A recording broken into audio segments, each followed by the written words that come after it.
চাণক্যৰ মতে এইকেইটা কাম কৰিব পাৰিলে আপুনি সফল হ'ব। চাণক্যৰ নীতি অনুসৰণ কৰা ব্যক্তি কেতিয়াও বিফল নহয়। সুখী আৰু ধনী হ'বলৈ কোনবোৰ কাম আপুনি কৰিব লাগে আৰু কোনবোৰ এৰিব লাগে জানো আহক। প্ৰতিজন মানুহৰে এই পৃথিৱীত সফলতা লাভ কৰিব বিচাৰে, কিবা এটা হ'ব বিচাৰে বা নিজৰ জীৱনৰ এটা উদ্দেশ্য সাধন কৰিব বিচাৰে, কিন্তু বেছিভাগ মানুহে ইয়াৰ বাবে কোনো সুনিৰ্দিষ্ট পদক্ষেপ গ্ৰহণ নকৰে আৰু শেষত হাৰ মানি জীৱনৰ দৌৰৰ পৰা ওলাই যায়। ইয়াৰ এটা ডাঙৰ কাৰণ হ'ল তেওঁলোকে এনে নীতি গ্ৰহণ কৰাত ব্যৰ্থ হয় যিয়ে তেওঁলোকৰ ভৱিষ্যত উজ্জ্বল কৰিব পাৰে। পলিচিৰ কথা কওঁতে আমাৰ প্ৰথমে মনলৈ অহা নামটোৱে হৈছে আচাৰ্য চাণক্য। চাণক্যৰ নীতি অনুসৰণ কৰা ব্যক্তি কেতিয়াও বিফল হোৱা নাই। নীতিয়ে হৈছে জীৱনৰ ভেটি আৰু যিকোনো কাম সফলতাৰে সম্পূৰ্ণ কৰিবলৈ প্ৰথমে নীতি স্থাপন কৰা হয়। এই নীতিসমূহ পালন কৰিলেহে সফলতা বা বিফলতাৰ সিদ্ধান্ত ল'ব পাৰি।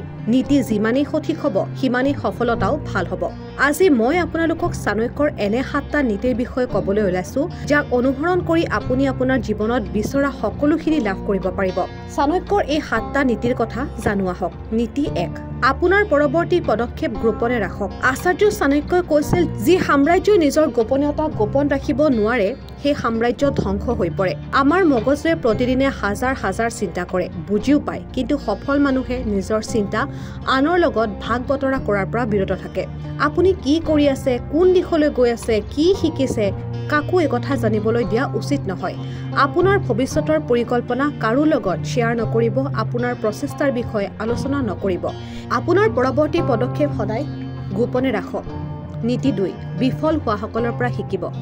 সফল মানুহে আমাক অনুপ্ৰাণিত কৰে, কিন্তু বিফল মানুহে জীৱনত শিক্ষা দিয়ে।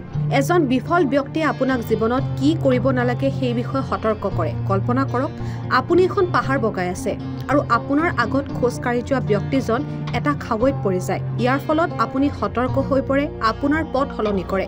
একেদৰে বিফলতাৰ পৰা শিকিলে সফলতাৰ অধিক কাষ চাপিব পাৰি। নীতি 3, সদায় মনোনিৱেশ কৰি থাকক। ইতিহাস সাক্ষী যে সোনকালে হাৰ পোৱা জনেহে সফল হয়। একাগ্ৰতাৰে জীৱন যাপন কৰা মানুহে আনৰ বাবে প্ৰেৰণা হৈ পৰে। সফলতাৰ পথত আটাইতকৈ ডাঙৰ শত্ৰু মনৰ বিচৰণ চিন্তা। আপুনি আপোনাৰ প্ৰতিটো খোজ আৰু চিন্তাত মনোনিৱেশ কৰি থাকিব। যেতিয়া কোনো বাধা নাথাকিব তেতিয়া নিশ্চিতভাৱে সুযোগ থাকিব আৰু সেই সুযোগবোৰৰ ওপৰতে আপুনি জয় হ'ব পাৰিব। নীতি 4, প্ৰতিদিনে নিজক সলনি কৰক। প্ৰতিদিনে 1% উন্নতি কৰিলে 1 বছৰৰ পাছত 365 গুণ ভাল হ'ব পাৰে। কল্পনা কৰকচোন 5 বছৰ এই কাম কৰিলে আপুনি কিমান আচৰিত হ'ব। চাণক্যই কৈ গৈছে কাছয়ে প্ৰতিদিনে খোজ কঢ়াৰ গতি উন্নত কৰে, তেন্তে দশকৰ পাছত শহাপহুতকৈও বেছি বেগেৰে দৌৰিব পাৰে। গতিকে প্ৰতিদিনে নিজৰ ওপৰত উন্নতি কৰি থাকিব লাগে।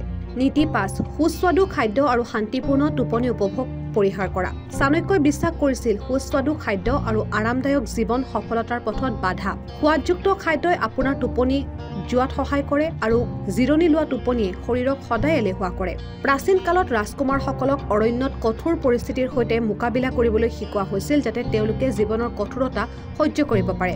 একেদৰে সফল হ'ব বিচাৰিলে আৰাম আৰু আনন্দৰ পৰা আঁতৰি থাকিব। নীতি 6, জ্ঞানী হওক। চাণক্যই কৈছিল জ্ঞান অবিহনে সফলতা অসম্ভৱ। জ্ঞান হৈছে সেই শক্তি যিয়ে জীৱনৰ প্ৰতিটো দিশতে আপোনাক সহায় কৰিব।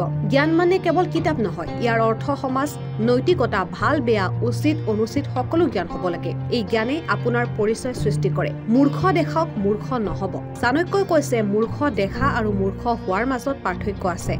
এজন ব্যক্তিয়ে যিমানেই বুদ্ধিমান দেখুৱাবলৈ যায় পৃথিৱীয়ে তেওঁক সিমানেই বাধা দিবলৈ চেষ্টা কৰে। আপোনাৰ প্ৰতিভা আৰু বুদ্ধিমত্তাৰ প্ৰতি মানুহৰ হয়তো ঈৰ্ষাও বাঢ়িব পাৰে। গতিকে যিমান পাৰি নিজৰ বুদ্ধিমত্তা লুকুৱাই ৰাখক। ইয়াৰ ফলত আপোনাৰ বাটত অহা বাধাসমূহো ক্ৰমান্বয়ে নাইকিয়া হ'ব।